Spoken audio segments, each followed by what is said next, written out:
بینندگان عزیز آزادی سلام، امیدوارم خوب هستید. یک خبری فوری گرفتیم که این باور دارم پاسخ به سوالهای زیاد شما است که همه روزه به ما میرسند. چند دقیقه قبل خبر رسید که روسیه از 1 اپریل پروازهای منتظم را به تاجیکستان برقرار میکند.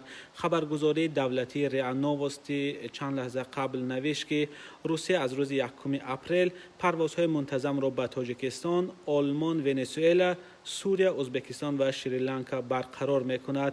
ریا نووستی از قول تاتیانا گولیکووا، معاون نخست وزیر روسیه، نوشت که تصمیم بر باز کردن پروازهای منتظم به تاجیکستان و 5 کشور دیگر را میخائیل میشوستین، نخست وزیر این کشور، در جلسه ستاد مبارزه با ضد کووید 19 گرفته است.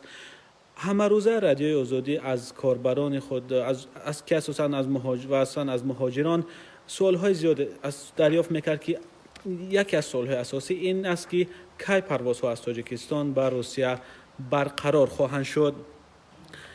روسیه تقریبا یک سال قبل، دقیقا 19 مارت سال گذشته به این طرف پروازهای خود را به تاجیکستان منع کرده بود و در این مدت هزارها مهاجر تاجیک نتوانستند به روسیه بروند. پروازهای منتظم فعلا میان تاجیکستان و روسیه اساساً پروازهای چارتری عمل میکند و با واسطه این پروازهای چارتری از روسیه شهروندان تاجیکستان به وطن آورده میشوند و از این طرف تنها آنهای حق رفتن به روسیه را داشتند که یا شهروندی روسیه را داشته باشند و یا حق اقامت در روسیه. خب اطلاع بیشتر این است که فعلا بر اساس قرار مقامات روسیه هفته یک پرواز از دوشنبه به مسکو صورت خواهد گرفت.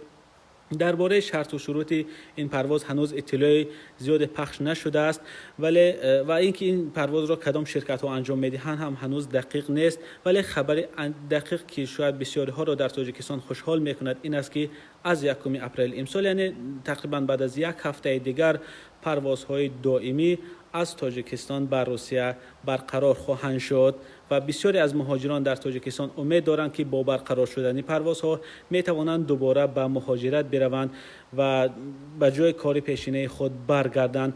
مهاجرت برای تاجیکستان یک موضوع خیلی مهم است و به این خاطر برقرار شدن پروازها را در تاجیکستان بسیاری ها منتظر بودند و در باره جزئیات این پروازها همکاران ما پیگیری دارند و در صورت دریافت اطلاع بیشتر حتما شما را در جریان خواهند گذاشت. برای دریافت اطلاع زیاد لطفاً سامانه ما را با نشانی www.azadi.org و صحیفه های ما را در فیسبوک و یوتیوب پیگیری کنید. شب بخیر.